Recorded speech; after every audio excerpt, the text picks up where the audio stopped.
Markets have been very strong in the last month, with the inflation rate in the US coming in lower than expected and markets pricing in that the inflation rate is going to remain under control and that interest rates are not going to have to peak as much as they had previously. This saw a significant rally, particularly in those growthier stocks, the tech stocks, the ones that had sort of been beaten up the most, and we've sort of seen a significant rally in these particularly, and that has flowed through to other areas of the market.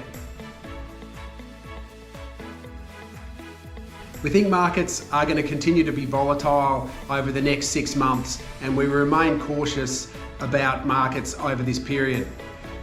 Even though the inflation printed lower, there's still the possibility that inflation gets out of control, particularly in the US, where wages inflation is causing issues for businesses. With that in mind, we still believe that they're going to continue to be volatile markets over this time, and still very cautious about being too aggressive with markets at this time. We made no changes to the portfolio this month. We've benefited from having a good exposure to growth stocks, both in the Australian market and in the US market.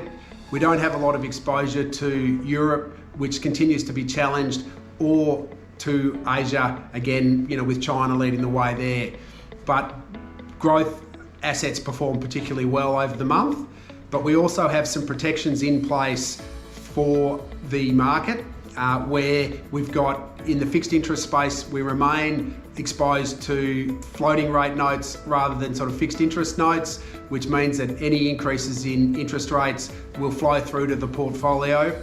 We also have a protection in there by having exposure to gold, both the physical gold price and the underlying gold companies, which again, if inflation continues to get out of control, should benefit the gold sector. And the final sort of protection we have in place is the private equity exposure, which is not market to market like the equity markets, and also sort of the manager reports that there's strong opportunities within the sector.